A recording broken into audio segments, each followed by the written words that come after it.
ala alihi wa sahbihi wa man tabi'ahum bi ihsan ila yaumiddin. Ma'asyiral muslimin, Bapak Ibu yang sama dirahmati Allah Subhanahu wa taala. Pertama-tama mari kita menyampaikan puji dan syukur kita kehadirat Allah Subhanahu wa taala sebagai bukti keberimanan kita kepadanya, bahwa apapun yang terjadi di alam semesta ini, apapun yang terjadi dalam kehidupan kita adalah semata-mata bersumber dari Allah Subhanahu wa taala. Selama itu bukan kejahatan. Allah Subhanahu wa taala menciptakan segala sesuatu demi manusia. Dan Allah Subhanahu wa taala menciptakan manusia supaya kita melakukan proses penyempurnaan menuju kepadanya. Maka manusia yang paling tinggi derajat di sisinya adalah yang paling sempurna. Itulah sebabnya nabi-nabi dan rasul-rasul utusan Allah, karena insan-insan tersebut dianggap sebagai manusia-manusia yang sempurna. Pada kesempatan kali ini kita meneruskan surat Al-Fatihah kita. Seperti cadangan dan usulan jemaah kita, terutama Pak Saban pada hari Rabu yang lalu dan disetujui oleh banyak jemaah kita, maka pada kesempatan kali ini kita membahas khusus Al-Fatihah. Tidak harus 4 ayat. Kita usahakan kalau bisa 1 kali pertemuan 1 ayat saja. Jadi akan ada 7 kali pertemuan sampai selesai surat Al-Fatihah. Karena seperti yang kita ketahui, memang Al-Fatihah ini adalah merupakan intisari daripada Al-Quran. Jadi perlu sekali kita memahami makna-makna pada setiap ayat yang ada dalam Al-Fatihah. Bahkan kalau perlu setiap kata dan huruf yang ada dalam surat Al-Fatihah. Karena dari sanalah kemudian kita bisa memahami secara menyeluruh isi daripada Al-Quran. Ketika kita nanti membaca Al-Quran, tinggal mempelajari detil-detilnya, rincian-rinciannya. Garis besarnya, pembahasan universalnya kita sudah dapatkan di dalam surat Al-Fatihah. Ibaratnya frame-nya itu sudah ada di dalam Al-Fatihah. Kita tinggal membahas nanti isi daripada keseluruhan daripada ayat-ayat di dalam surat Al-Fatihah tersebut. Ada juga yang mengusulkan agar setiap pembahasan kita bukan hanya Al-Fatihah, tetapi sepanjang Al-Quran kita bahas 1 ayat. Saya kira memang juga usulan ini masuk akal. Kenapa? Karena lagi-lagi Al-Quran itu dalam sekali sebetulnya. Persoalannya selama ini kan karena kita belajar tafsir itu kan hanya sepotong-sepotong. Artinya ulama kita membahas tafsir Al-Quran itu kan tidak berkesinambungan, kita ikuti. Boleh jadi ulamanya membahas secara berkesinambungan, tapi kita mengikutinya hanya sepotong-sepotong, sehingga kemudian kita tidak mendapatkan gambaran yang utuh tentang Al-Quran. Dan memang ini yang paling banyak. Mayoritas pembahasan Al-Quran itu sepotong-sepotong saja. Diambil yang sesuai dengan tema pembahasan yang diberikan panitia. Jadi kalau panitia memberikan tema tentang perempuan, maka dicari ayat-ayat tentang perempuan saja. Sehingga kemudian kita tidak pernah mendapatkan pengertian menyeluruh daripada Al-Quran. Sehingga dengan membahas satu ayat ini memang sangat penting sebetulnya. Tapi masalahnya adalah waktu kita. Nabi Muhammad kita Shallallahu Alaihi Wasallam yang merupakan manusia paling sempurna, bahkan nabi paling mulia, disebut dengan Sayyidul Anbiya'i wal Mursalin. Tetapi di dalam membahas Al-Quran beliau membutuhkan waktu 23 tahun. Kita tahu Nabi menjadi Nabi hanya dalam rangka menyampaikan Al-Quran dan prakteknya itu selama kurang lebih 23 tahun. Jadi sangat wajar. Nah kalau kita misalnya di sini pertemuan kita cuma 3 kali sepekan, 3 kali seminggu, dan 1 tahun itu adalah 52 minggu, berarti rata-rata kita hanya akan membahas 150 ayat dalam 1 tahun. 150 ayat dalam 1 tahun. Dan total Al-Quran ini kan ada 6 ribuan, ada diperkirakan 6.300, bahkan biasa disingkat 6.666 ayat. Sebetulnya 6.300-an ayat. Nah kalau kita bahas secara satu-satu ayat setiap kali pertemuan, berarti berarti kita membutuhkan waktu 6.000 dibagi 150 ayat, berarti kurang lebih 40 tahun. 40 tahun. Jemaah sekalian berbahagia itu bukan berarti kita tidak mau, tetapi jemaah sekalian berbahagia mungkin lama sekali dan mungkin di antara kita ada yang sudah berumur 120 tahun baru selesai. Ya. Oleh sebab itulah kita sudah sampaikan sebelumnya bahwa kita akan membahas sekali pertemuan dalam 5 ayat. Sehingga kita butuh waktu kurang lebih sekitar 2 kali dari pertemuan kemarin. Pertemuan kemarin katakanlah misalnya 4 tahun, maka nanti sekitar 8 atau 7-8 tahun kita akan menyelesaikan putaran kedua ini, 5 ayat. Nah, jadi jemaah sekalian berbahagia, mudah-mudahan dengan keistiqomahan kita terus membahas ini sampai selesai, Allah SWT membukakan pintu-pintu hati kita, pintu-pintu pikiran kita untuk memahami isi daripada Al-Quran. Jemaah sekalian berbahagia, kita akan teruskan surat Al-Fatihah kita. Dan kita sampaikan bahwa surat Al-Fatihah kita sudah baca tadarus pada pertemuan pertama, maka kemudian kita tinggal langsung saja meneruskan pada ayat-ayat berikutnya. Kita anggap pertemuan pertama yang lalu sudah berbicara tentang surat Al-Fatihah secara keseluruhan dan Bismillahirrahmanirrahim. Jadi pada kesempatan kali ini kita akan masuk secara spesifik pada ayat 2, yaitu Alhamdulillahi Rabbil Alamin. Tetapi sebelum kita lanjutkan ayat 2 ini, kita review, kita ikhtisarkan kembali ayat 1 supaya kita bisa ada kontinuitas pemahaman dan pemikiran mengenai surat Al-Fatihah ini. Mari kita masuk ke screen untuk meneruskan surat Al-Fatihah kita ini.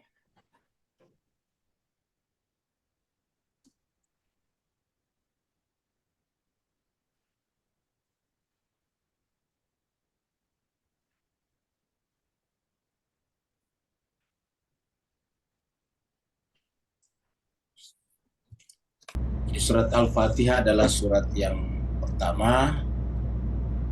Kita sudah terangkan Al-Fatihah artinya pembukaan. Al-Fatihah juga bisa bermakna pengantar, kunci, karena dari kata Fatihah muncul kata miftah. Miftah bentuk jamaknya mafatih.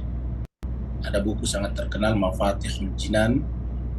Jinan itu bentuk jamak daripada sorga. Jannah itu kalau bentuk jamaknya jinan. Jadi Mafatihul Jinan artinya kunci-kunci sorga. Jadi dari situ semua dari kata Fatihah semuanya satu asal katanya dari kata Fatah. Turun di Mekah, jumlahnya adalah 7 ayat.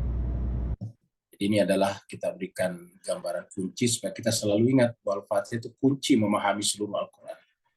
Dan Al-Quran adalah kunci untuk memahami seluruh realitas, baik yang zahir ataupun yang batin, dunia ataupun akhirat. Bahkan yang Allah, yang pada zat Allah ataukah Allah sendiri, Tuhan, ataupun makhluk, khalik dan makhluk. Jadi untuk memahami rahasia-rahasianya, kita bisa ditemukan dalam Al-Quran, dan rahasia Al-Quran ada pada Al-Fatihah, dan rahasia Al-Fatihah ada pada ayat pertama, yaitu Bismillahirrahmanirrahim, yang kita sudah bahas pada pertemuan yang lalu. Kita review sedikit ayat pertama, yaitu Al-Fatihah. Al-Fatihah menggambarkan kepada kita tentang pintu masuk atau kunci untuk memahami. Allah SWT berfirman, A'udzubillahi minasyaitonirrajim. Bismillahirrahmanirrahim. Kita sudah terangkan bahwa ini adalah baknya terdiri sendiri, ini namanya huruf jar, di ismun nama Allah Ar-Rahman Ar-Rahim. Ar-Rahman Ar-Rahim di sini adalah merupakan sifat, ini juga sifat. Jadi ini Ar-Rahman kembali kepada Allah, Ar-Rahman Ar-Rahim kembali kepada Allah, Ar-Rahman juga kembali kepada Allah. Makanya sama, ini pakai alif lam ma'rifah, ini pakai alif lam ma'rifah, ini pakai alif lam ma'rifah namanya. Ini kita lihat garis bawah kasrah, ini jadi kasrah, ini adalah di kasrah. Karena itu adalah sifat gramatika daripada kaidah sifat dan sifati atau kanaat wa man'ut. Jadi karena ini adalah di kasrah gara-gara ini ismullah, dia adalah merupakan mudhaf ilaih. Ini sandar, ini disandarkan kepadanya namanya. Karena ini adalah di kasrah gara-gara ba, aslinya ismullah, tapi gara-gara ba bi, maka kemudian menjadi bismi. Sehingga kemudian ini ke bawah semuanya.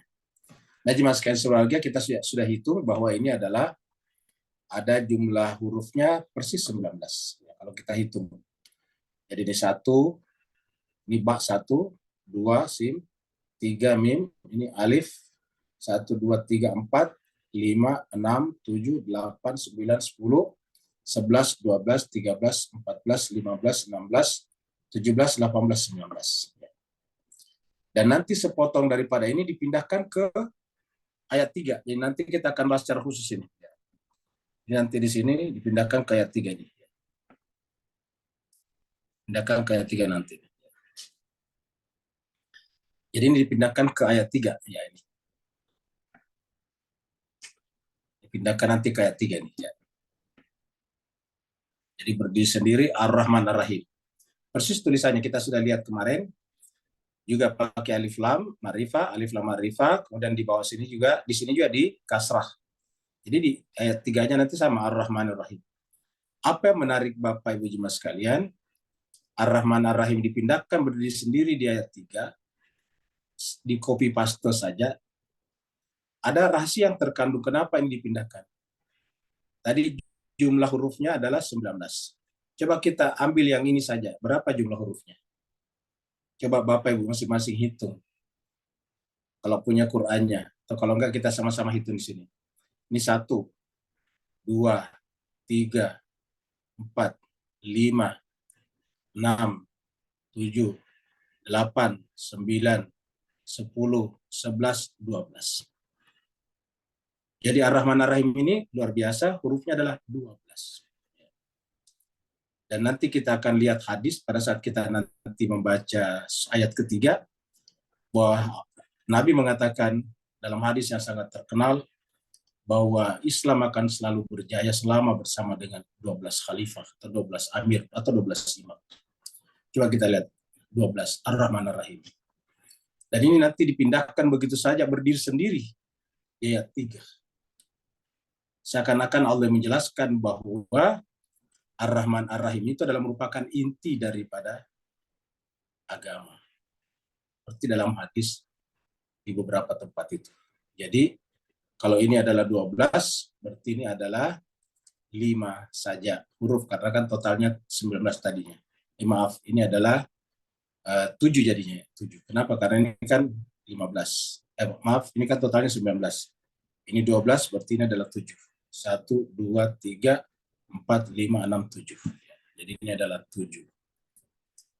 7 Bismillah, dan ini persis sama dengan jumlah ayat di dalam surat Al-Fatihah, dan juga 7 jalan kita sudah bahas kemarin. Walaqad khalaqna fawqakum sab'a tara'iq.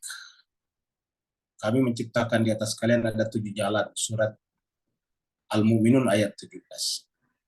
Di surat Al-Baqarah juga ayat 29 kita sudah bahas fasawwahunna sab'a sab'a.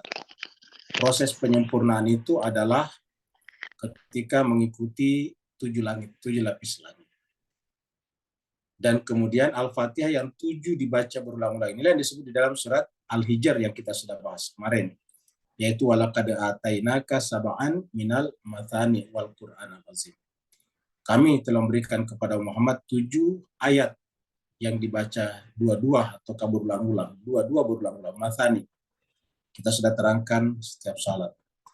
Nah, jadi kita sudah lihat di sini jemaah sekalian ada 19. Dan perlu kita sampaikan bahwa bilangan-bilangan nanti di dalam Al-Fatihah itu nanti adalah bilangan yang paling banyak adalah 19 dan 12. Yang berlebih nanti itu hanya ada di ayat 7. Itu pun ayat 7 nanti penggalan pertama 19 ayat. Jadi suratal ladzina an'amta 'alaihim itu 19. Nanti agak keluar agak-agak lain angkanya pada saat berbicara tentang ghairil maghdubi 'alaihim waladdallin. Nah, itu dia baru. Tetapi suratal ladzina an'amta 'alaihim itu yang merupakan wala kita kepada jalannya orang-orang yang diberi nikmat itu 19 juga. Nah, jadi kita lihat angka 19 mendominasi, dan kita sudah lihat angka 19 ini adalah kunci karena di sana dikatakan di surat Al-Mudaththir kita sudah bahas alaiha tis'ata asyara. Di atasnya ada angka 19. Sekarang kita masuk pada ayat 2. Kita akan lihat ayat 2 dengan bunyi Alhamdulillahirabbil alamin. Di ayat 2. Ini kita sebetulnya bisa katakan ayat 1 juga. Kalau dikeluarkan bismillahnya ayat 1, tapi Al-Fatihah ini kan dihitung 1. Kalau di surat-surat lain nantinya juga bismillahnya kita jadikan sebagai ayat 1, berarti nanti ada 5 surat yang dimulai dengan alhamdulillah. Jadi ada 5 surat yang dimulai dengan alhamdulillah. Ya, jadi kan alhamdulillah kita anggap ini permulaan. Karena bismillah tadi, ya nama bismillah adalah ada pada semua surat. Jadi kita katakan permulaannya setiap surat itu bukan bismillah, tetapi alhamdulillah. Makanya sebagian ulama kita menyebut ini sebagai surat alhamdulillah, bukan surat al-fatihah. Tapi disebutnya surat alhamdulillah. Kenapa? Karena permulaannya adalah alhamdulillahirabbil alamin.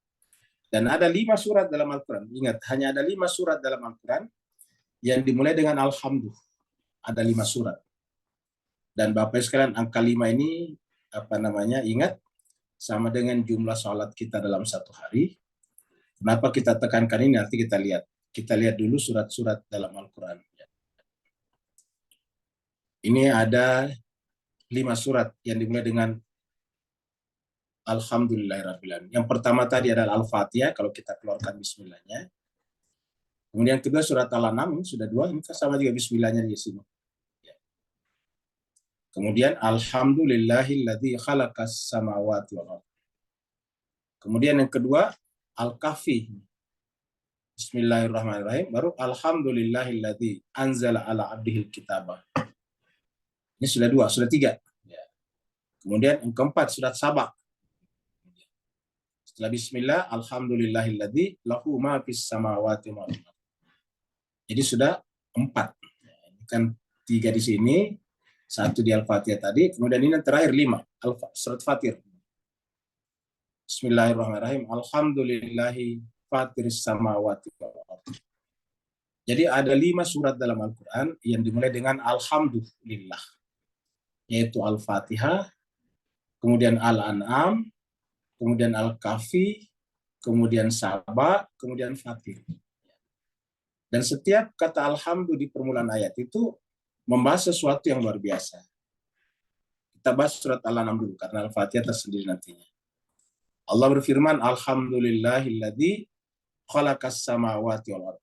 Alhamdulillah, segala puji bagi Allah. Lillah, bagi Allah. Alladzi yang khalaqas samawati wal ardh. Dialah yang telah menciptakan langit dan bumi. Langit di sini adalah bentuk jamak. Dia ditulis ini jamak, langit jamak. Wa ja'ala zulumati wan nur, dan dia menjadikan gelap dan terang. Kata gelap dan terang ini lebih kepada makna psikologis, makna pikiran. Gelap dan terang. Karena kalau gelap dalam pengertian zahir biasanya disebut dengan malam. Malam itu kan gelap juga. Jadi kalau malam biasa di sini adalah nahar, wal laili wan nahar. Kalau gelap ini adalah nur, cahaya. Zulumati wan nur. Berbicara tentang nur, kita tahu adalah bahwa nur itu dalam Al-Quran banyakkan berbicara tentang cahaya dalam hati, cahaya dalam jiwa. Kalau kita periksa dalam ayat Al-Quran, itu nur itu lebih banyak berbicara tentang cahaya dalam jiwa. Maka kalau kita artikan di sini cahaya dalam jiwa dan kemudian zulmat, ini ada orang yang hatinya gelap dan ada orang hatinya terang. Ada orang hatinya yang gelap, terhijab, dan ada orang yang terang benderang. Dan ingat, di sini bukan Tuhan menciptakan, menggunakan kata ja'alah. Jadi artinya apa ja'alah itu di Mas Kaisar Bahagia, itu hasil usaha yang bersangkutan. Ja'alah, bukan khalaqah. Kalau di sini khalaqah. Khalaqah dan ja'alah berbeda. Di khalaqas samawati wal arda wa ja'ala zulumati wan nur. Summal ladzina kafaru, kemudian orang-orang yang kafaru tertutup hatinya. Kafaru di sini adalah orang yang gelap. Birabbihim, terhadap Tuhan mereka, atau dalam konsep ketuhanan mereka, yang dilun, mereka itu adalah selalu menyamakannya dengan makhluk. Maka ini katakan adil. Apa itu? Ya, dulu itu dari kata adil. Adil itu adalah meminta perlakuan sama. Jadi adil itu adalah persamaan, bukan penyamaan ya, persamaan. Jadi namanya keadilan itu atau keadil itu basisnya adalah persamaan, bukan kesamaan, tapi persamaan. Penggunaan kata persamaan itu kan menunjukkan ada dua minimal. Karena persamaan itu kan menunjukkan ada dua entitas, ada dua unsur, ada dua hal yang kemudian diperlakukan sama karena kualitinya sama. Nah, sedangkan kalau berkaitan dengan Tuhan kan tidak ada yang bisa dibandingkan dengan Dia. Kualitasnya tidak mungkin sama. Tidak ada satu unsur apapun dalam diri makhluk yang sama dengan zatnya Tuhan. Makanya kita katakan zatnya Tuhan itu kan bersifat spesifik. Dia adalah bersifat basit, sederhana. Laisa kamitslihi syai'un, tidak ada yang bisa disamakan, dikomparasikan, dinisbahkan kepadanya. Laisa kamitslihi syai'un. Nah, sedangkan konsep-konsep selain daripada konsep ilahiyah, konsep ketuhanan dalam agama ilahiyah, agama samawi, itu Tuhan itu benar-benar memiliki posisi yang sangat spesifik. Tidak ada yang menyamainya tadi. Tidak ada yang serupa dengannya. Zatnya basit, sederhana, tidak tersusun, dan tidak bisa kita bayangkan. Dia ada, tapi tak bisa terbayangkan oleh pikiran kita. Nah, ketika mereka mencoba membuat konsep-konsep ketuhanan yang menyerupakan Tuhan dengan manusia atau makhluk, itu jelas keliru. Makanya konsep ketuhanan yang benar-benar murni itu hanya ada dalam agama tauhid, terutama dalam Islam yang terakhir ini, karena memperbaiki yang terjadi kesalahan-kesalahan sebelumnya pada umatnya. Maka pada Islam. Makanya kita sudah sampaikan tempo hari, surat At-Tauhid disebut dengan surat Al-Ikhlas, karena bersih, tidak ada yang sama dengannya. Nah, jadi inilah surat Al-An'am. Kemudian surat Al-Kahfi. Bismillahirrahmanirrahim. Alhamdulillahi alladzi anzala. Ini kalau tadi khalaqas samawati, sekarang anzala. Berkaitan dengan kitab suci. Jadi alam semesta, kitab suci ini sebetulnya sama. Alam semesta adalah paling belakangan, alam semesta yang lahir adalah yang materi belakangan hadir adalah manusia. Dan kemudian Allah turunkan pada hambanya yang terbaik Alkitab. Tadi khalaqas samawati wal ard sebagai basis penciptaan materinya manusia. Sedangkan kemudian untuk jiwanya manusia, Allah turunkan kepadanya Alkitab. Alhamdulillah. Jadi sama-sama Alhamdulillah. Jadi artinya apa? Hamdunya Allah, alhamdunya Allah, ataukah hamdnya Allah, itu berlaku pada alam materi dan non-materi. Alam zahir ataupun alam batin. Itulah sebabnya Nabi Muhammad kita lahir dan batin, dia menjadi rahmatan lil alamin. Di zahirnya dia adalah Muhammad, di batinnya dia adalah Ahmad. Alhamdulillahilladzi anzala ala abdihil kitab, yang telah menurunkan kepada banyak Alkitab, kitab suci. Dan isi kitab suci ini adalah murni. Murni itu artinya tidak ada campurannya sama sekali. Tidak ada distorsinya. Tidak ada biasnya, tidak ada bias. Tidak ada bias. Maka dikatakan walam yaj'al lahu iwaja, tidak ada bengkoknya sesedikit pun juga. Jadi walam yaj'al lahu iwaja, tidak ada bengkoknya sesedikit pun juga. Karena kalau ada bengkoknya sesedikit pun juga menimbulkan masalah. Jemaah sekalian, saya membaca berita tentang pengetesan kereta cepat yang akan dipakai sebentar di antara Jakarta dengan Bandung. Itu salah satu cara mengetes apakah relnya sudah benar-benar mulus, tidak ada jendolan-jendolannya, tidak ada benjolan-benjolannya sesedikit apapun juga, adalah dengan uang koin dikasih berdiri. Selama uang koin itu berdiri, berarti masih mulus. Dan begitu koinnya jatuh, berarti di situ ada sedikit jendolan. Dan itu dicatat, perbaiki. Nah, kalau rel kereta saja tidak boleh sesedikit apapun ada jendolannya, ada bengkokannya, apalagi kalau ajaran. Maka di sini penekanannya bahwa ciri daripada kitab yang turun dari Allah adalah lam yaj'al lahu iwaja. Tidak boleh ada sesedikit apapun bengkok. Nah, jemaah sekalian terbaik, karena tidak ada apapun yang bengkok, berarti dia kan harus lurus. Dan harus ada parameter lurus itu. Parameter lurus itu adalah fitrah kita, akal pikiran kita.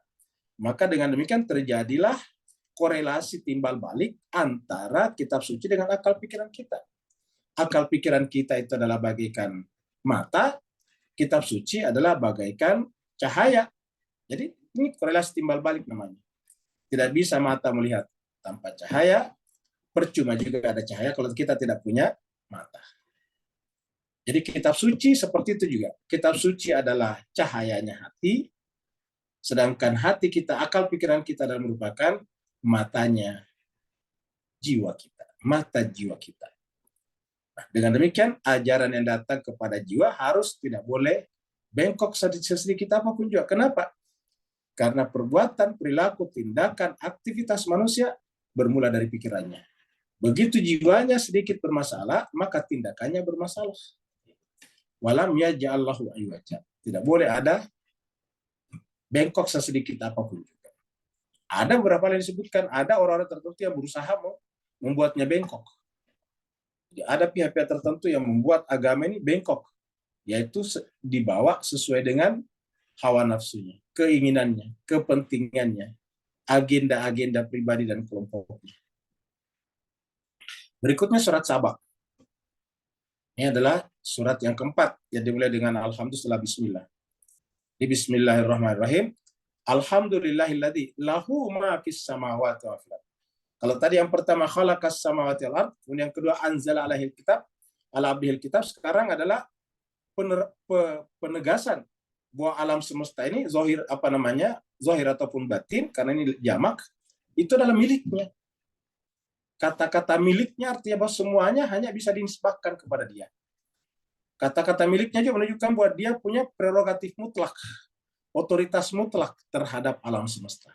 Sehingga apa yang kita rasakan dalam pikiran kita kalau kita memahami ini, ya la haula wala quwata illa billah. Kita tidak punya daya dan kekuatan apa-apa. Kenapa? Lahu ma fis samawati ma fil ardh. Miliknya lah, kepunyaannya lah langit dan bumi.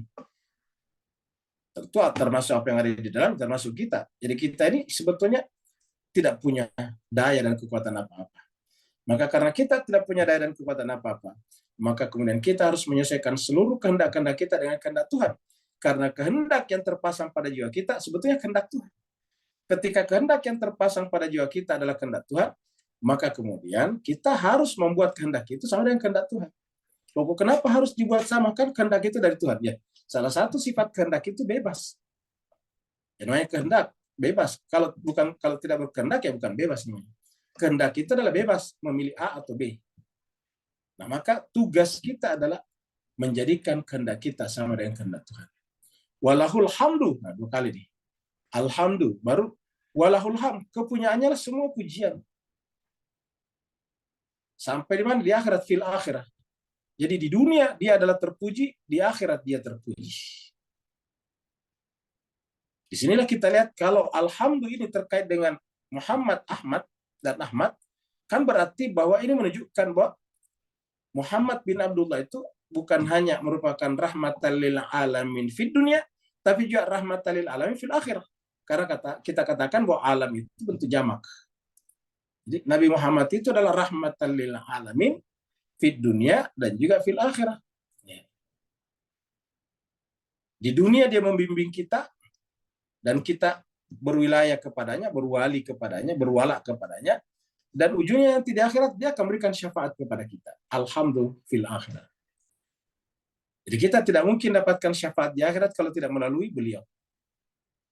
Kenapa kita sebut ini Nabi Muhammad? Pertama dari sisi bahasa, satu asal kata. Yang kedua di dalam surat Nabi-Nabi, Abiyah dikatakan wa ma arsalnaka illa rahmatan lil alamin. Wa ma arsalnaka, tidaklah kami mengutus kamu Muhammad illa kecuali rahmatan lil alamin. Rahmat bagi seluruh alam. Alam di dunia dan alam di akhirat.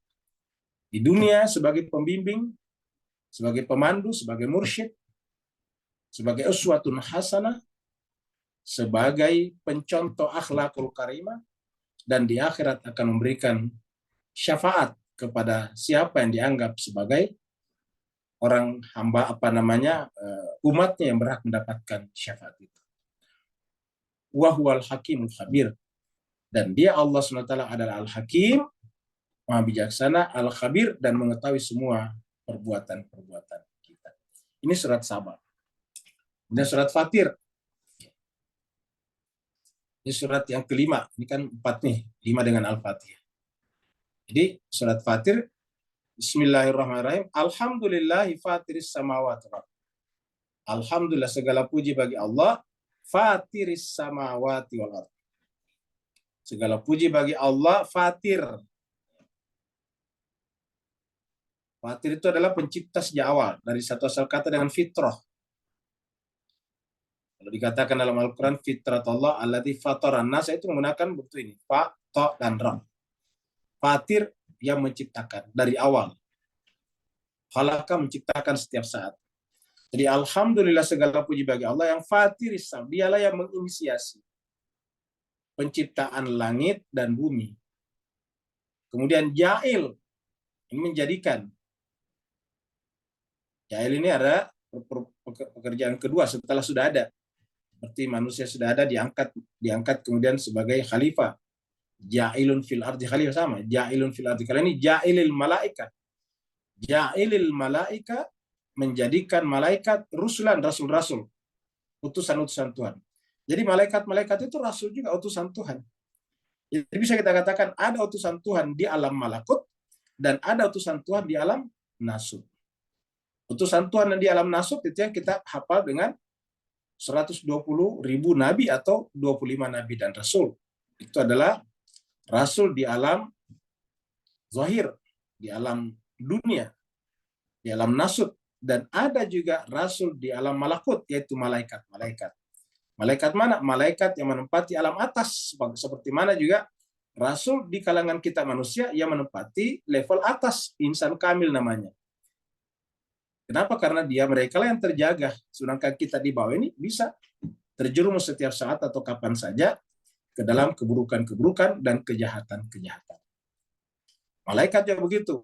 Malaikat bawah namanya penghuni alam malakutus sufla. Dan itu dihuni oleh kalangan jin. Sedangkan malakutul ala dihuni oleh kalangan malaikat yang di sini disebut dengan rusulah, rasul-rasul. Jadi ja'ilil malaikati rusula uli ajnihatin masna wa sulasa wa ruba. Yang memiliki ajnihatin, sayap, masna 2, wa sulasa 3, wa ruba. Uli ajnihatin masna wa sulasa wa ruba.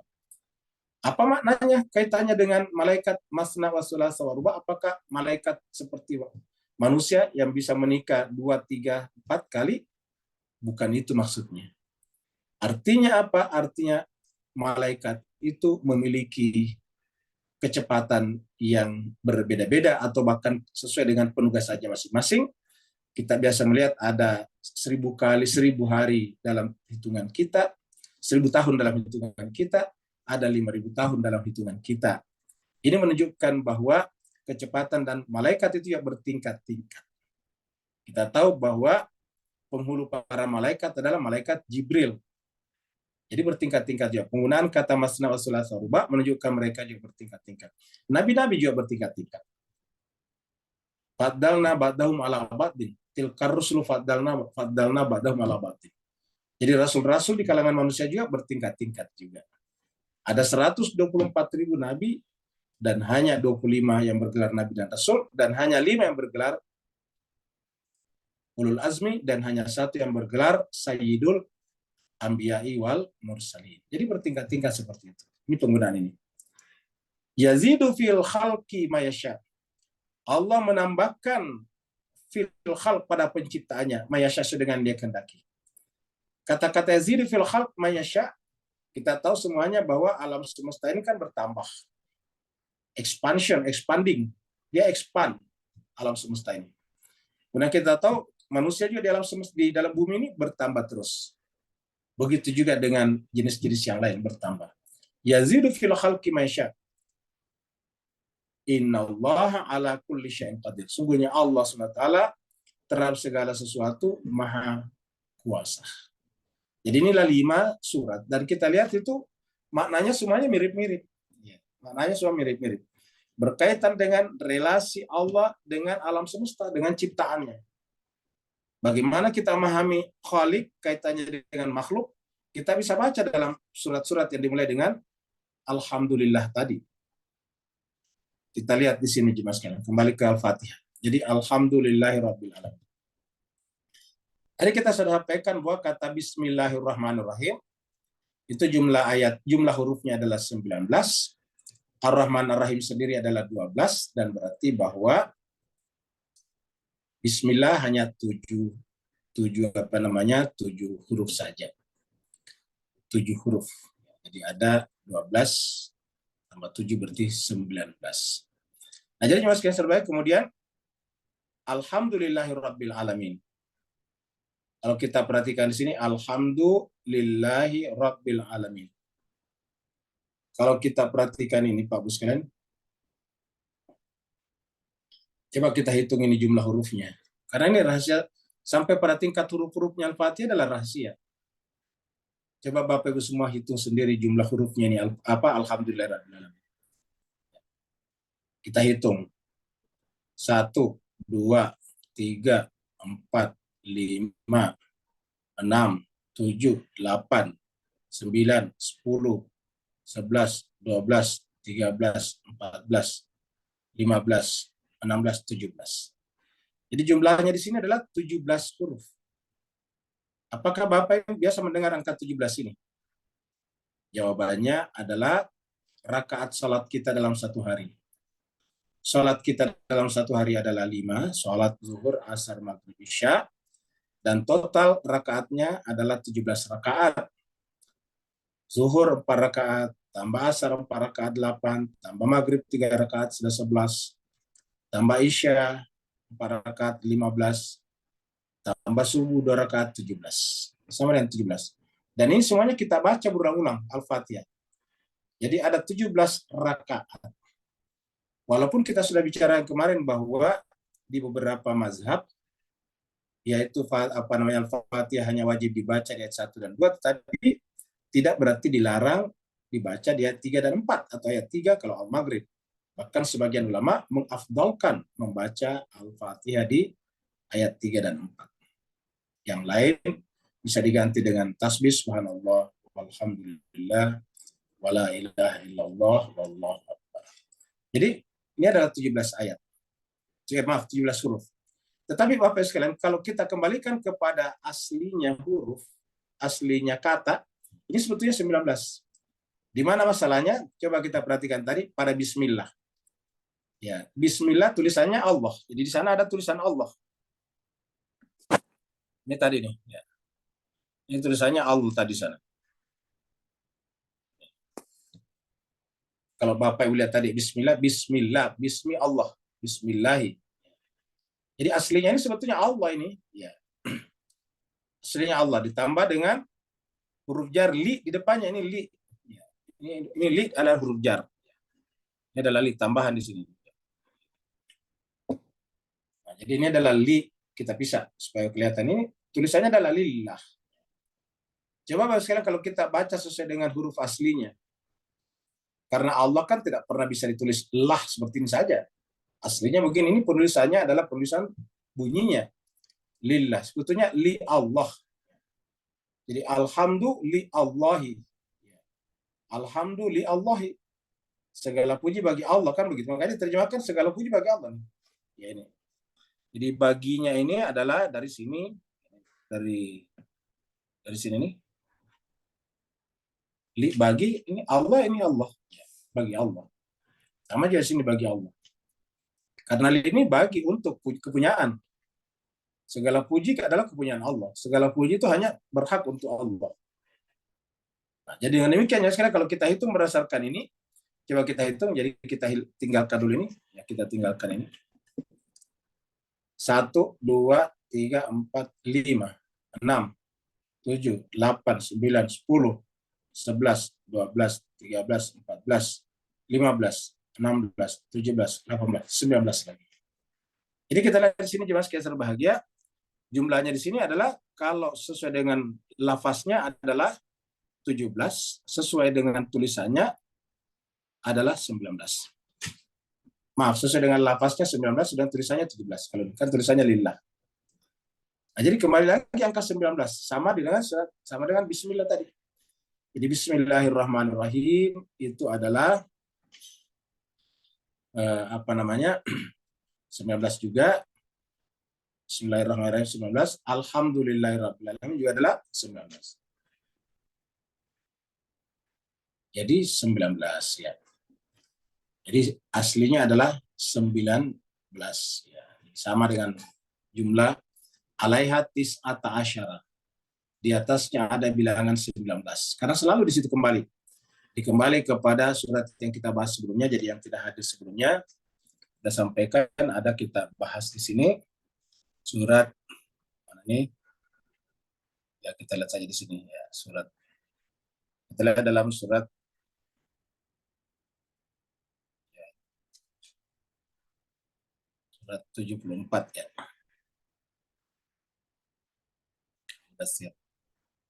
Ayatnya 30. Surat 74 Al-Mudaththir ayatnya 30. Alaiha tis'ata asyara. Alaiha tis'ata asyara. Di atasnya ada angka 19. Kita lihat adalah 19. Kalau berdasarkan tadi aslinya li Allah, kepunyaan Allah seperti ini, bagi Allah.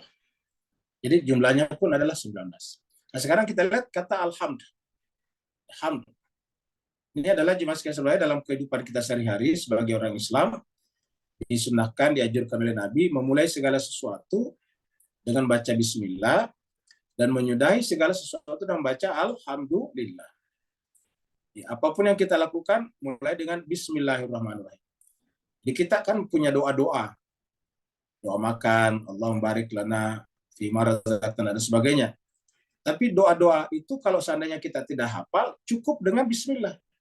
Kita tidak hafal doa makan, kita tidak hafal doa naik kendaraan, kita tidak hafal doa pasang baju, kita tidak hafal doa-doa yang lain, tidak hafal doa masuk tandas, kamar mandi, ya cukup baca bismillahirrahmanirrahim, dan setiap kita selesai, ucapkan alhamdulillahirabbil alamin. Dan nanti kita lihat di dalam beberapa ayat bahwa orang-orang beriman itu menyudahi segala sesuatunya dengan alhamdulillahirabbil alamin dan memulai segala sesuatunya dari bismillahirrahmanirrahim. Kita lihat pada pembahasan yang lalu pada surat An-Naml, surat yang ke-27 yang berbicara tentang Nabi Sulaiman yang mengirim surat kepada Ratu Balkis. Ingat, Nabi Sulaiman semua perbuatannya adalah wahyu, tidak mungkin Nabi berbuat berdasarkan hawa nafsunya, maka suratnya adalah merupakan pasti wahyu dari Allah Subhanahu wa taala dan dimulai dengan bismillahirrahmanirrahim. Itu sebetulnya mengajarkan kepada kita bahwa orang beriman itu adalah memulai segala sesuatunya dengan bismillahirrahmanirrahim, karena hanya dengan menyambungkan diri dengan isim Allah, ismullah, barulah semuanya menjadi benar. Tidak ada gap, tidak ada discontinue, tidak ada keterputusan.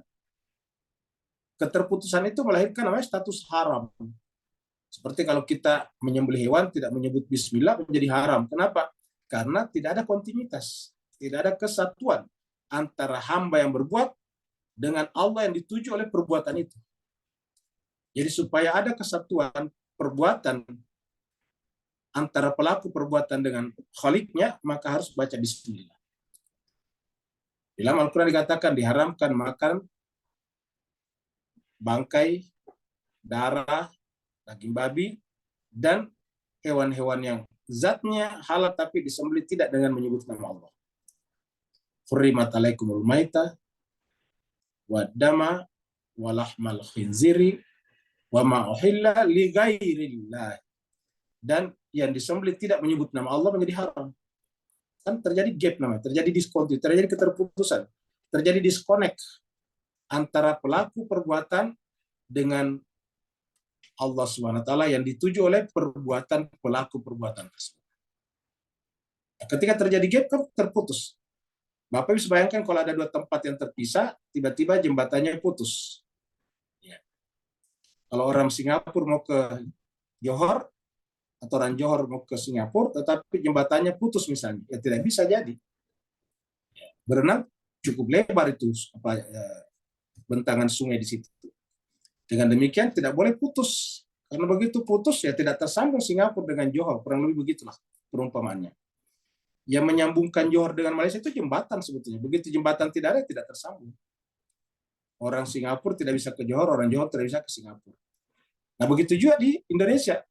Begitu hubungan antara Sumatera dengan Pulau Jawa terputus melalui apa namanya feri-feri yang ada di di antara keduanya, maka terputuslah hubungan keduanya. Jadi begitu terputus, ya berarti tidak ada komunikasi namanya, tidak ada hubungan. Begitulah juga dengan kita dengan Allah SWT. Maka dimulai dengan Bismillahirrahmanirrahim, seperti yang ditujukan oleh Nabi Sulaiman ketika menulis surat kepada Ratu Balkis, dia mengucapkan Bismillahirrahmanirrahim dan dibaca oleh Ratu Balkis dengan kata-kata innahu min Sulaimana wa innahu bismillahirrahmanirrahim. Apa artinya ya Mas kalian? Yang menyambungkan antara Nabi Sulaiman dengan Ratu Balkis, lebih spesifik yang menyambungkan, menyatukan antara kerajaan berdaulat Nabi Sulaiman dan kerajaan berdaulat Ratu Balkis adalah Bismillah. Jadi Bismillah adalah menyatukan keduanya sebetulnya. Inilah sebabnya dua raja bisa bersatu, dua kerajaan bisa terhubung tanpa harus terjadi peperangan.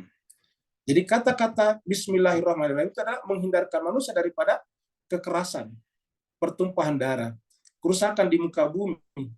Apa sebabnya? Karena ditekankan Allah itu siapa? Ar-Rahman Ar-Rahim. Makanya nanti ditetapkan di ayat 3 Ar-Rahman Ar-Rahim dan jumlah hurufnya 12. Alhamdulillahirabbil alamin. Jadi kita lihat kata-kata alhamdulillah Al-Qur'an. Kenapa kita tekankan ini Pak Ustaz? Karena di masyarakat kita bahkan sampai menutup majelis pun juga sudah menghilangkan alhamdulillah. Di beberapa saudara-saudara kita kalau menutup majelis pengajian kah, majelis apa saja, majelis khutbah atau apa, itu biasanya tidak disebut lagi alhamdulillah, cukup ucapkan subhanallah bihamdi, subhanakallah bihamdika, asyhadu an la ilaha illa anta, astaghfiruka wa atubu ilaik. Sampai di situ saja, tidak ada alhamdulillah. Padahal kalau kita merujuk Al-Qur'an, Al-Qur'an mengatakan bahwa orang beriman itu selalu menutupnya dengan akhiru da'wahu anilhamdulillahirabbil alamin. Tapi sekarang sampai di masyarakat kita sampai seperti ini pun dihilangkan. Cobalah menghadiri majelis-majelis taklim, majelis-majelis pengajian. Selalu ditutup dengan subhanallah bihamdi, subhanallah bihamdika, asyhadu an la ilaha illa anta, astaghfiruka wa atubu ilaik. Bahkan biasanya pemimpin majelisnya dengan bangga, maka mari kita tutup majelis kita dengan baca doa kifaratul majelis. Semua jemaah disuruh ikut membaca subhanallah bihamdi, subhanakallah bihamdika, asyhadu an la ilaha illa anta, astaghfiruka wa atubu ilaik. Tidak ada alhamdulillah. Mari kita lihat bagaimana kata Al-Qur'an. Kita lihat surat Al-An'am. Kita baca dari ayat 44. Surat 6. Allah berfirman, "Falamma nasu ma dzukiru." Maka tatkala mereka lupa apa yang diajarkan kepadanya, yaitu Al-Qur'an. Tatkala mereka lupa ma dzukiru, apa yang diajarkan kepadanya, apa yang diingatkan kepadanya, itu kitab suci maksudnya ini. Bihi dengannya fatahna alaihim abwaaba kulli syai'. Lalu kemudian seakan-akan mereka tersanjung. Kenapa? Karena tiba-tiba terbukalah bagi mereka pintu-pintu segala sesuatu. Fatahna alaihim abwaaba kulli syai'. Artinya bahwa dia pertama lupa, tetapi seakan-akan dia maju. Lupa tapi maju. Ini disebut dengan istidraj. Lupa tapi maju. Lupa kepada Allah, lalai daripada ajaran, tetapi maju. Nasu ma dzukiru, mereka lupa apa yang diajarkan, tetapi fatahna alaihim abwaaba kulli syai'. Kami bukakan pintu-pintu. Jadi artinya apa? Ada orang yang dibukakan pintu-pintu keberhasilan kepadanya atau pintu-pintu segala sesuatu, tapi itu caranya Allah untuk mencampakkannya ke dalam jurang yang paling dalam. Jurang kesengsaraan dan kebinasaan yang paling dalam. Fatahna alaihim abwaaba kulli syai'.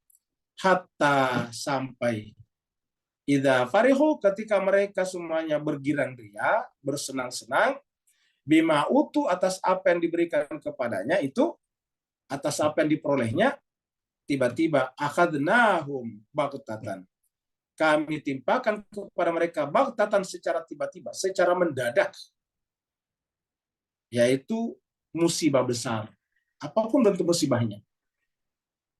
Faidahum, maka mereka dengan serta-merta mublisun, tertunduk, lemas, tak berdaya, berputus asa. Mublisun.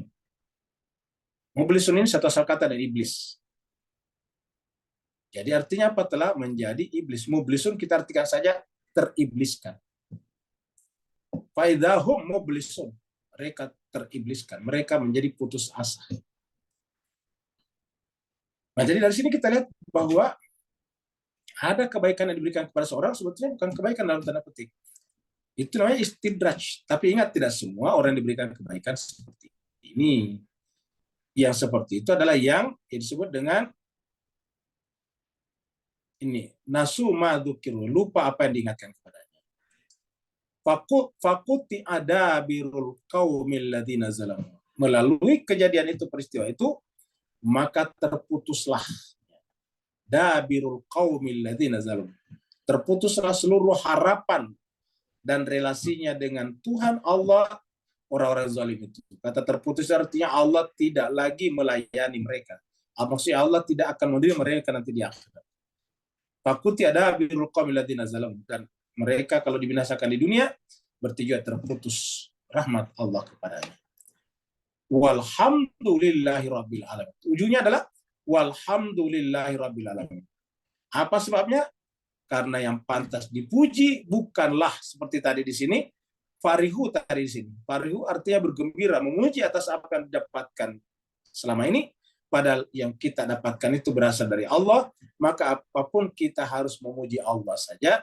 Atas dasar inilah, maka harusnya setiap kita melakukan perbuatan diakhiri dengan alhamdulillahirabbil alamin. Lihat surat Yunus.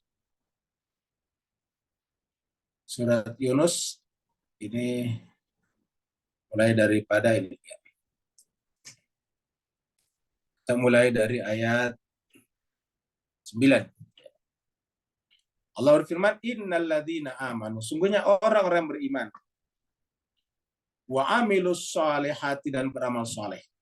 Sungguhnya orang-orang beriman dan beramal saleh, yahdihim rabbuhum, Tuhan mereka membimbing mereka, tidak membiarkan mereka tapi membimbing. Yahdihim rabbuhum, Tuhan mereka membimbing, menggait mereka. Bi imani, melalui iman mereka. Jadi iman ini adalah yang menghubungkan mereka dengan Allah. Jadi iman adalah penghubung antara orang beriman di sini dengan Rabb-nya. Jadi imanlah penghubungnya. Tajri min tahtimul anhar. Maka kemudian mereka itu diberikan apa namanya? Diberikan sorga yang tajri, mengalir, min tahtihimul anhar, di bawahnya sungai-sungai, fi jannatin naim, di taman-taman surga yang penuh dengan kenikmatan. Dakwahum, kenapa? Karena dakwah mereka. Ini dakwahum, dakwah itu artinya bisa bermakna doa mereka, bisa bermakna ceramah mereka, dakwah juga. Jadi dakwah di sini bisa luas maknanya, bisa bermakna berdoa, bisa bermakna mengajak, berdoa juga menyeru Tuhan. Berdakwah itu menyeru manusia untuk sampai kepada Allah. Kemudian ud'u ila sabil rabbika bil hikmah. Jadi dakwahum, akhir dakwah mereka, fiha, di sana di dalam surga, adalah subhanakallahumma wa tahiyyatuhum fiha salam. Maha suci engkau ya Allah, Allahumma suci engkau ya Allah, tahiyyatuhum fiha salam. Maka penghormatan, penyambutan atas mereka di dalamnya adalah salam, salamun. Diucapkan salam kepadanya. Wa akhiru da'wahum, dan akhir daripada dakwahnya, ini akhiru da'wahum. Jadi akhir daripada dakwanya, akhir daripada ceramahnya, akhir daripada pengajarannya, anilhamdulillahirabbil alamin. Yaitu alhamdulillahirabbil alamin. Ini Al-Qur'an mengatakan akhiru da'wahum. Akhir dakwanya, akhir seruannya, akhir panggilannya, akhir doanya, dan sebagainya. Alhamdulillahirabbil alamin. Tetapi ayat ini sekarang pun sudah tidak dipakai, Pak Gus. Padahal sebutkan yang akhir dakwahum alhamdulillahirabbil alamin. Harusnya akhirnya adalah alhamdulillahirabbil alamin. Ya. Tapi sekarang hilang ini, yang ada adalah subhanallah bihamdi, subhanakallah bihamdika, asyhadu an la ilaha illa anta, astaghfiruka wa atubu ilaik. Apakah itu salah? Kita tidak mengatakan salah karena itu tasbih yang bagus juga. Tetapi harusnya ditambah.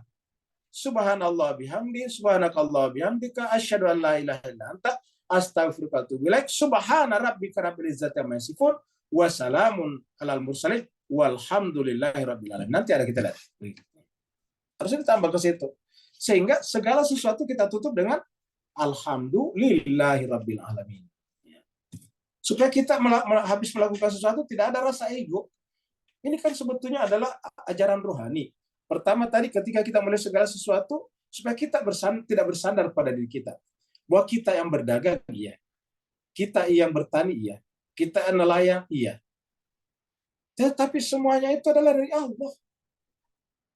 Kita, tangan kita, pikiran kita, kemampuan kita membuat rencana dan agenda-agenda, itu adalah dari Allah, pikiran kita. Ikan di laut, air dari langit, semuanya dari Allah. Maka tidak pantas kita menyandarkan sesuatu pada diri kita.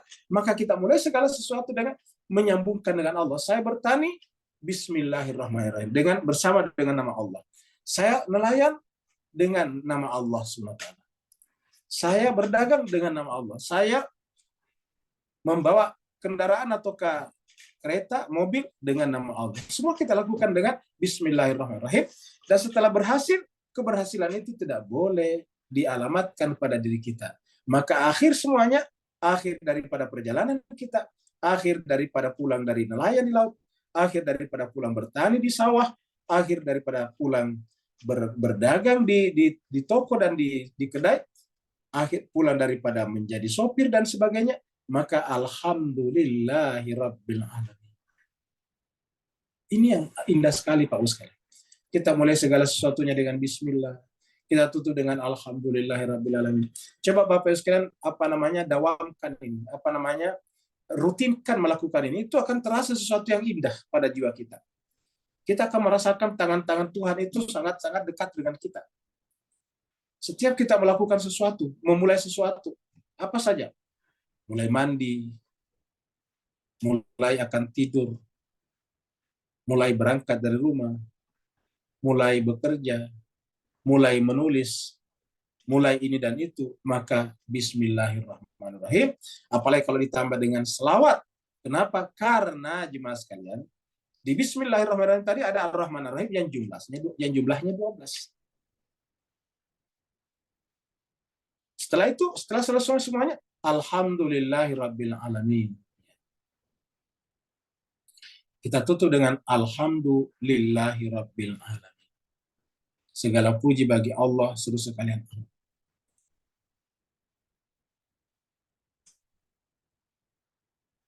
Sekarang kita pindah ke surat As-Saffat. Ini surat 37 ayat 170. Saya 80, tapi kita baca dari sini.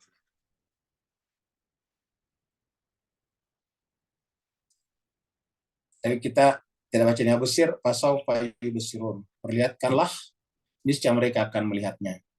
Subhana rabbika rabbil izzati amma yasifun. Ketika dia menyaksikan nanti di akhirat, ataukah di dunia tapi menyaksikannya dengan muka syafa musyahadah, maka yang dia saksikan adalah subhana rabbika, seperti mana muka syafanya atau musyahadanya Nabi Yunus di dalam perut ikan, dimulai dengan la ilaha illa anta subhanaka inni kuntu minaz zalimin. Subhana rabbika. Subhanaka ini sama subhana rabbika. Subhana rabbika, maha suci Rabbmu.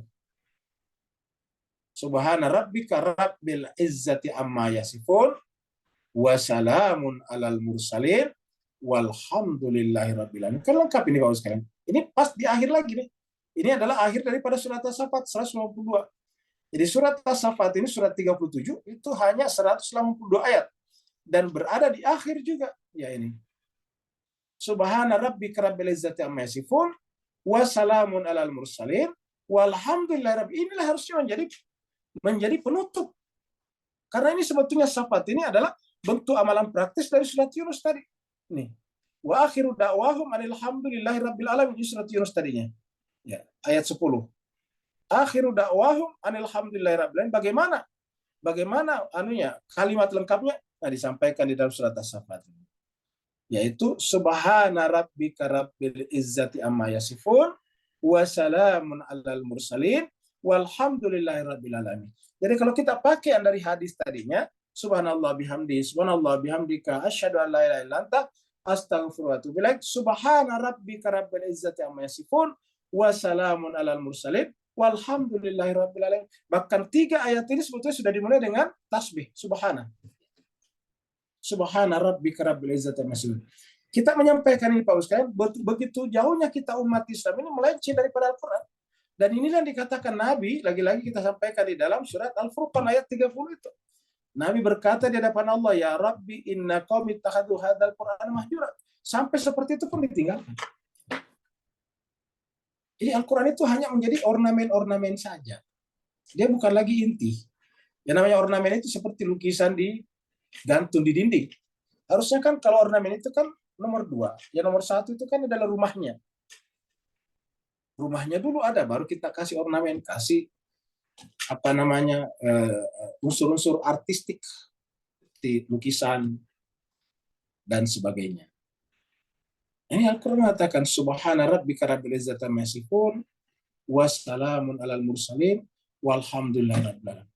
Jadi sebelum kita berpisah, bahkan kita ucapkan salam juga kepada nabi-nabi, kan luar biasa nih Pak Ustaz. Ini kata-kata salamun alal mursalin, kita ucapkan salam kepada seluruh nabi, bayangkan. Kita jarang mengucapkan salam kepada seluruh nabi kecuali dalam membaca ayat ini. Wassalamun alal mursalin, salam atas nabi-nabi, rasul-rasul. Pada nabi kan selalu kita sudah baca kalau salam. Assalamu alaika ya ayyuhan nabi, itu sudah salam kepada Nabi Muhammad kita. Tapi secara khusus kepada nabi-nabi hanya dalam doa ini. Wassalamun alal mursalin, salam kepada seluruh rasul-rasul. Baru walhamdulillahi rabbil alamin. Sekali lagi surat Az-Zumar.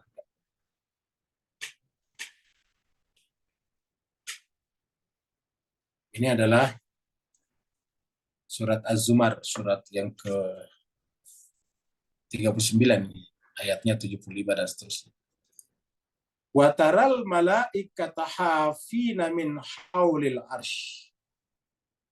Wa taral malaika, dan kau menyaksikan malaikat-malaikat hafina min haulil arsy, meliputi, mengelilingi, berputar di sekitar arsy.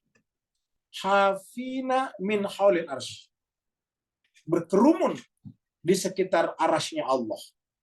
Yuhafina min haulil arsy. Apa yang dilakukan di sana? Yusabbihuna, mereka bertasbih, bihamdi rabbihim, dengan memuji Tuhannya. Ini sama dengan pengakuan malaikat pada saat Allah mengatakan inni ja'ilun fil ardi khalifah qalu ataj'alu fiha may yufsidu fiha wa yasfiku dima wa nahnu nusabbihu bihamdik. Itu sama. Wa nahnu nusabbihu bihamdik. Tuhan, kamu ciptakan khalifah di muka bumi, nanti akan membuat kerusakan dan menumpahkan darah. Sementara kami, malaikat, makhluk yang suci ini kerjanya hanya bertasbih dengan bertahmid, memuji kamu. Jadi artinya apa? Yang namanya insan yang menjalankan tugas-tugas kekhalifahannya di muka bumi, yaitu bernaung dan berwilayah kepada khalifah yang ditunjuk Allah, maka juga adalah mengisi hidupnya dengan tasbih dan tahmid. Yusabbihuna bihamdi rabbihim wa qudiya bainahum bil haq, dan diberikan keputusan di antara mereka bil haq, dengan kebenaran. Wakila, dan dikatakan kepada mereka alhamdulillahirabbil alamin. Coba kita lihat. Jadi dari Allah pun juga menyampaikan kepada mereka alhamdulillahirabbil alamin. Jadi alhamdulillah ini adalah perkataan Allah juga. Wakila, dan dikatakan kepada mereka, kepada malaikat-malaikat itu, alhamdulillahirabbil alamin. Segala puji bagi Allah SWT, Rabbul Alamin.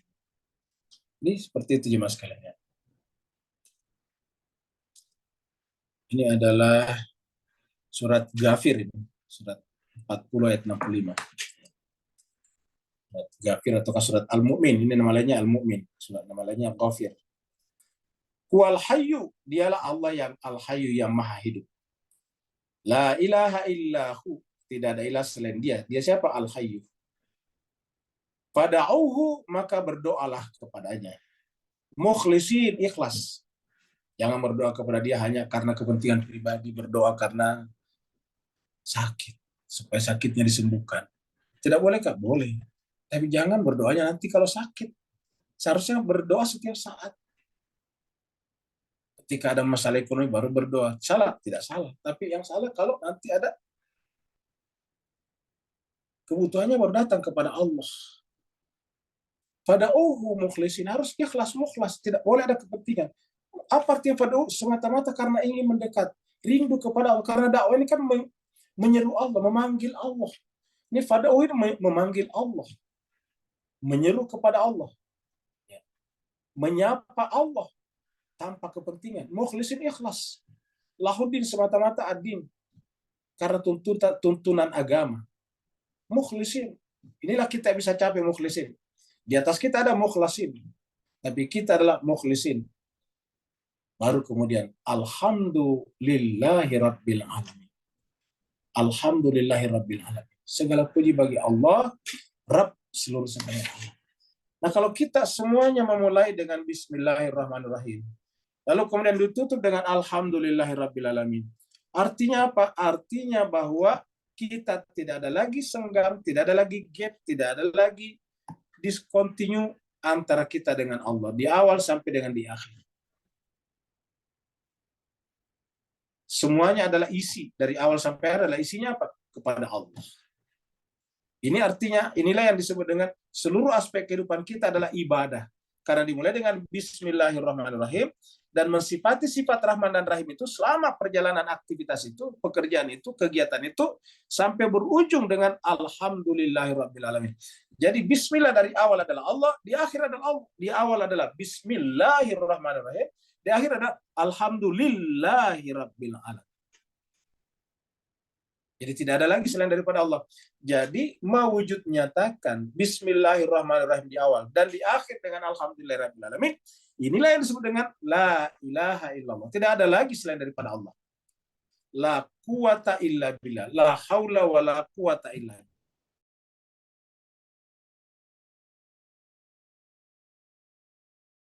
Semuanya adalah Allah. Ini yang Allah inginkan dengan kehidupan kita. Itulah sebabnya kehidupan kita pada saat dia pertama kali di alam roh, alastu birabbikum qalu bala syahidna, begitu kita lahir dianjurkan agar diazankan di telinga kanan, diqamatkan di telinga kiri. Artinya apa? Yang paling pertama diperdengarkan kepada kuping anak bayi, karena memang yang pertama aktif adalah pendengaran, baru kemudian penglihatan. Yang pertama didengarkan adalah Allah. Kenapa? Karena kalau kita azan, yang pertama kita ucapkan adalah Allah. Allahu Akbar, Allahu Akbar. Pertama kata Allah. Jadi begitu lahir seseorang, begitu dia menginjakkan hidupnya di muka bumi, maka yang pertama dia dengarkan Allahu Akbar. Begitu juga kalau orang meninggal dunia, dianjurkan untuk ditalkin, dituntun. Apa tuntunan orang kalau meninggal dunia? Kata-kata la ilaha illallah. Apa terakhirnya? Allah. La ilaha illallah, Allah yang terakhir. Kalau azan tadi, Allah Akbar di awal. Kalau talqin, la ilaha illallah di akhir. Jadi artinya apa? Awal dan akhir adalah Allah. Lahir Allah, kembali meninggalkan dunia Allah. Tidak ada space, tidak ada waktu yang terisi yang lain selain daripada Allah. La ilaha illallah. Alhamdulillahirabbil alamin. Seperti itulah yang diinginkan Allah dalam Al-Quran. Kita kembali ke sini. Nah, jadi kita sudah lihat tadi alhamdulillahirabbil alamin. Allah disebutkan di sini, Rabb juga disebutkan di sini. Rabb ini yang pertama disebutkan di ayat pertama turun, Iqra bismi rabbik. Kemudian Allah ini yang disebutkan di permulaan setiap surat kecuali At-Taubah, yaitu Bismillahirrahmanirrahim. Di sini dipertemukan Allah dan Rabb. Allah itu siapa? Rabbul Alamin. Alhamdulillah Rabbul Alamin. Kemudian alam ini kata dasarnya ain lam mim. Ini kata dasarnya adalah Kata dasarnya ini di belakang hanya tambahannya, ini tambahan. Ya, dan nun menunjukkan jamak. Kata dasarnya adalah ini dan ini. Kata dasarnya adalah ain, lam, mim. Ain, lam, dan mim. Ya, kalau kita pisah, ain, lam, mim. Ain, lam, mim. Jadi ain, lam, mim. Ya. Dari sini muncul kata apa? Kata alam tadi di sini. Dari sini muncul di sini kata ilmu. Dari sini muncul kata alim, orang yang berilmu. Allah aja menyebut dia sebagai alim, maha mengetahui. Dari sini munculnya. Jadi pasti ada hubungan antara ini dengan ini. Alam adalah yang dengannya menjadi objek ilmu. Ya. Jadi alam yang dengannya bisa menjadi objek ilmu. Jadi ilmu objeknya alam. Jadi kalau kita ingin berilmu, ya pikirkanlah alam. Makanya dalam Al-Quran dikatakan, wa yatafakkaruna fi khalqis samawati wal ardh. Memikirkan Allah melalui penciptaan langit dan bumi. Karena alam semesta ini adalah objek yang harus diilmui sehingga kita dapatkan ilmu. Sehingga ketika kita berilmu melalui alam, alam adalah ciptaannya, ilmu juga adalah kita bisa lakukan karena Allah berikan kepada kita fitrah untuk berpikir, maka terjadilah kesatuan antara alim dan maklum. Jadi begitu kita memiliki ilmu, maka terjadilah kesatuan antara alim wal maklum. Al-ittihadu bainal alim wal maklum. Terjadi kesatuan antara yang mengetahui dan diketahui. Ilmu. Dengan demikian, kalau kita ingin sampai memahami hakikat segala sesuatu, jadi adalah ilmu. Tetapi kecuali zatnya Allah. Zatnya Allah tidak mungkin, karena ilmu tadi dengan alamnya dijadikan sebagai objek ilmu. Menjadikan zatnya Allah sebagai objek ilmu tidak bisa. Nabi sudah mengatakan tafakkaru fi khalqillah wala tafakkaru fi zatillah. Akal pikiran kita tidak akan sanggup memikirkan zatnya. Maka ilmu kita hanya bisa sampai kepada alam saja. Dengan demikian antara kita sebagai alim dengan alam ini harusnya akrab. Pertama, kita adalah satu kesatuan. Di dalam tubuh kita ada alam. Dan karena ada alam dalam diri kita, maka ketika kita menjadikan alam sebagai objek pikiran, maka lahirlah ilmu. Dan karena alam adalah bagian tak terpisahkan daripada diri kita, baik fisik kita ataupun pikiran kita, karena ilmu adalah dari alam, maka kita harus menyatu dengan cinta dan kasih dengan alam. Relasi kita dengan alam adalah relasi Rahman dan Rahim. Jadi relasi kita dengan alam adalah relasi cinta dan kasih sayang. Makanya sangat dilarang dalam Al-Quran untuk membuat kerusakan di muka bumi. Allah mengatakan zaharal fasadu fil barri wal bahri bima kasabat aydin nas. Kalau terjadi kerusakan di darat dan di laut itu pasti karena ulah tangan manusia. Tangan manusia siapa? Yang membuat kerusakan. Al-fasid yang membuat kerusakan. Al-mufsidun, dan Allah tidak menyenangi mereka. Inna Allah yuhibbul mufsidin. Allah tidak mencintai orang yang membuat kerusakan di muka bumi. Nah, kalau Bapak Ibu sudah lihat semuanya ini, yang ada hubungan kita dengan segala-galanya adalah hubungan satu kesatuan. Tidak ada dalam pikiran kita berpikir jahat atau buruk terhadap alam semesta. Dan yang disebut dengan alam di sini termasuk orang lain yang ada di sekitar kita. Sehingga yang ada hubungannya adalah relasinya adalah Ar-Rahman Ar-Rahim. Dan tadi kita menghubungkan diri dengan dia melalui namanya Bismillahirrahmanirrahim. Maka inilah nanti pembahasan kita secara spesifik pada pertemuan berikutnya. Insya Allah hari Senin yang akan datang. Yaitu Ar-Rahman Ar-Rahim. Dua kata tetapi memiliki makna yang sangat dalam. Terima kasih banyak atas perhatian Bapak Ibu sekalian. Mohon maaf atas segala kekurangan. Mudah-mudahan ini bisa menambah pengetahuan kita. Kalau ini benar, maka itu dari Allah. Kalau ada kekurangan dan kehilafannya, maka itu semata-mata dari kekurangan dan kehilafan Al-Fakir sendiri. Mohon dimaafkan dan jangan disimpan di dalam pikiran. Walafu minkum yang mau bertanya dipersilakan. Waalaikumsalam. Waalaikumsalam warahmatullahi wabarakatuh. Silakan Pak Nur.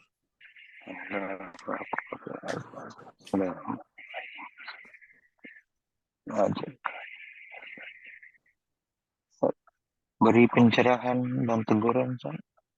bahawa jiwa-jiwa Muhammadi dalam gerak suluk mereka, maka daripada lembah ma'rifatullah, ilmu husulinya, ini akan menghantar kepada ilmu kasafah hudurinya, lalu tiba di makam Hamid, di mana tanpa berbicara, segala kesatuan asma'-asma'nya tadi buat dia terima Rabb tadi yang mentadbirnya di alam sana dan alam sini, di alam zahir dan alam batin.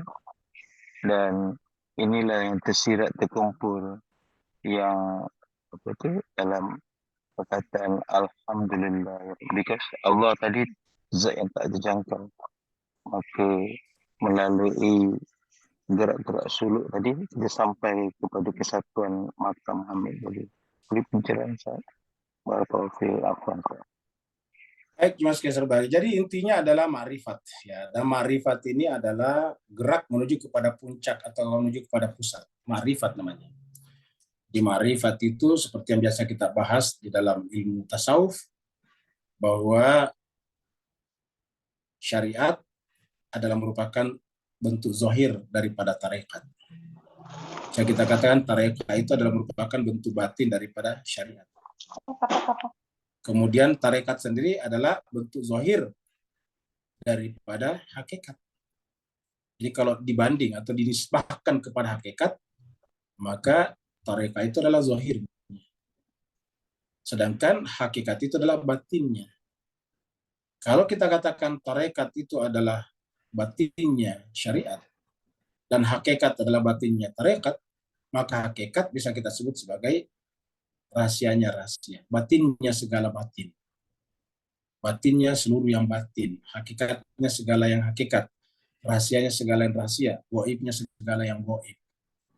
Dan di dalam sana adalah Hamid, karena kita sampaikan tarekat syariat itu kita bisa identikan dengan Muhammad, sedangkan tarekat adalah Ahmad dan hakikat adalah Hamid.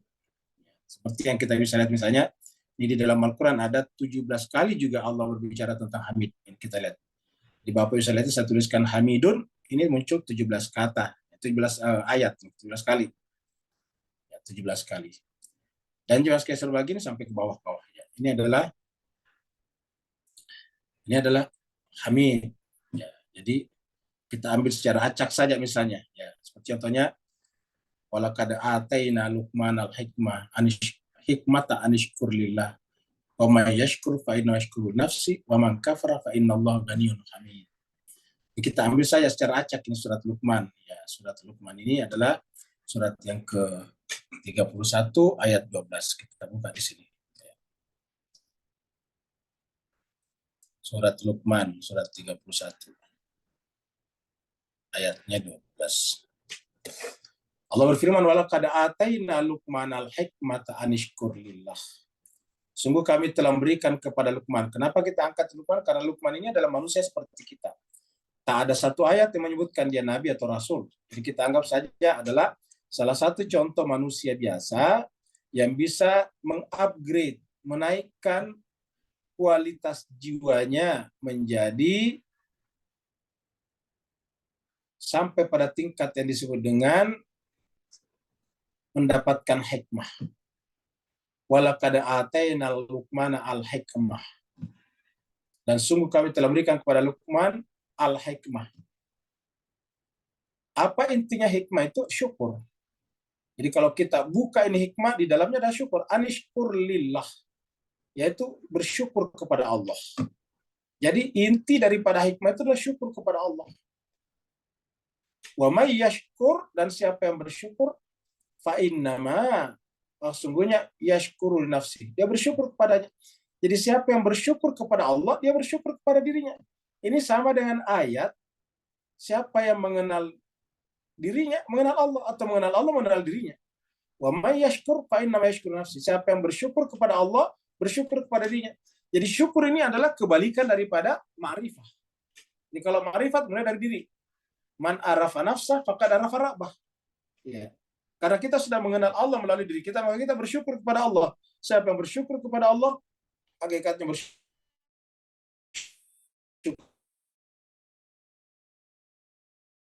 dirinya. Jadi kenapa Allah tidak berkurang? Kalau kita semuanya bersyukur, Allah tidak bertambah. Allah tidak berpengaruh dengan syukur dan kufurnya kita. Karena Allah sudah sempurna. Maka siapa yang bersyukur kepada Allah, hakikatnya bersyukur kepada dirinya sendiri. Fa'inna ma yashkuru li nafsi, pada nafsnya sendiri. Waman kafara, dan siapa yang kufur, ya kufur kepada dirinya sendiri juga. Kenapa? Allah tidak butuh. Fa'inna allaha ganiyun. Allah itu sempurna. Kita artikan ganiyun di sini bukan kaya tapi sempurna. Fa'inna allaha ganiyun. Allah itu sudah sempurna. Dan karena dia sempurna, maka semuanya kembali kepada dia sebagai hamid. Nah, dengan demikian Allah itu adalah hamid. Zatnya dia adalah hamid. Nah, dengan demikian kalau kita gambarkan seperti ini Pak Bus sekalian ya. Tadi kita bicara di sini ada syariat ya. Ada syariat ya. Ada tarikat. Ada hakikat. Kita lihat di sini jemaah sekalian, hakikat ini setara dengan hamid tadi, adalah hamid. Hamid. Hamid. Sedangkan tarikat setara dengan Ahmad. Sedangkan syariat setara dengan Muhammad. Syariat, tarekat, hakikat. Kita bergerak pada syariat itu adalah Muhammad, karena Nabi lah yang kita saksikan melakukan syariat ini. Ya, laqad kana lakum fi Rasulillah, yaitu fi Muhammadin uswatun hasanah. Liman kana yarju, apa itu yarju? Bergerak, berjalan menuju. Liman kana yarjullah. Jadi laqad kana lakum fi Rasulillah uswatun hasanah liman kana yarjullaha wal yawmal akhir. Jadi siapa yang ingin sampai kepada hamid, dia harus melalui Ahmad. Siapa yang mau sampai kepada Ahmad, mulai daripada Muhammad. Jadi inilah perjalanan kita ke sana. Inilah perjalanan dari sini ke sini. Kita tidak bisa langsung ke sini. Harus melalui model ini. Dan kita sendiri, kitanya di sini, ya melalui ini. Kita di sini. Kita harus melalui Muhammad, Ahmad, dan inilah perjalanan kita jemaah sekalian. Dan kenapa menggunakan kata pujian? Kenapa mesti pujian? Karena jemaah sekalian, penyakit manusia itu adalah ego. Apa itu ego? Takjub kepada dirinya sendiri, ujub kepada dirinya. Lawan daripada ujub adalah tahmid. Jadi ujub itu lawannya tahmid, memuji Allah saja. Jadi Nabi itu tidak mungkin ada egonya. Wa ma yantiqu anil hawa in huwa illa wahyun yuha. Kenapa? Karena dia adalah manifestasi sempurna daripada hilangnya ego. Di zahir dia memperlihatkan tidak hilangnya ego agar kita bisa terbimbing ke dalam batinnya Nabi, yaitu Ahmad. Dan kita mengikuti Ahmad supaya kita terbimbing masuk kepada hakikat daripada segala sesuatu, yaitu hamid. Nah, jadi jemaah sekalian, apa kata kuncinya di sini semuanya? Ego, dan lawannya adalah pujian kepada Allah. Syukur tadi. Ya. Kita katakan, masalahnya manusia itu adalah pada ego. Masalahnya manusia pada ego. Ini ego. Dan kemudian, lawannya di sini adalah pada syukur. Yang syukur itu kata kuncinya tadi kan adalah Alhamdulillahirrabbilalamin. Syukur. Jadi kalau masih ada ego kita sedikit, berarti syukur tidak sempurna.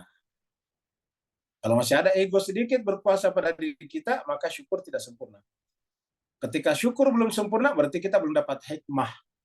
Karena tadi dikatakan, di antara yang menyebabkan Luqman itu diabadikan dalam Al-Quran, karena dia dapatkan hikmah. Apa itu hikmah? Anishkurli, karena dia bersyukur kepadaku.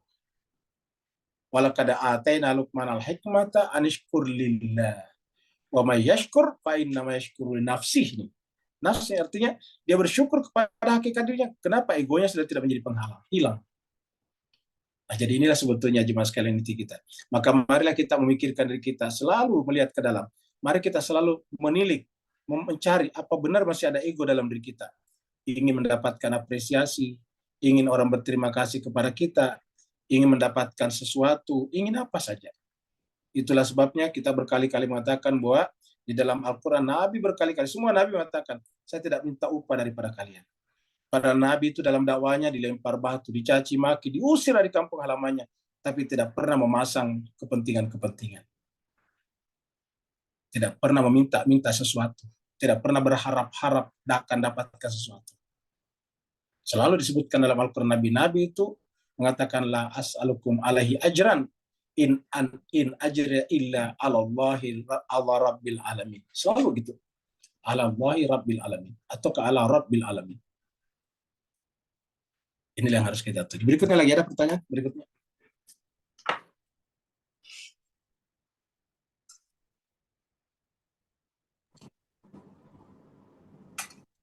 Kalau tidak ada berarti kita tutup ya.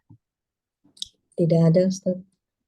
Baiklah sekalian, sebelum kita tutup, kita ucapkan terima kasih kepada peserta baru yang baru bergabung di majelis kita ini.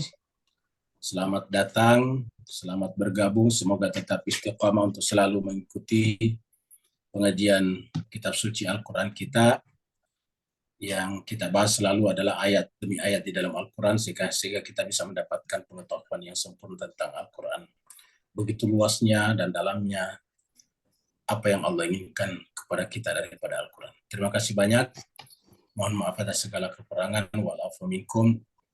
Walhamdulillahirrahmanirrahim. Assalamualaikum warahmatullahi wabarakatuh.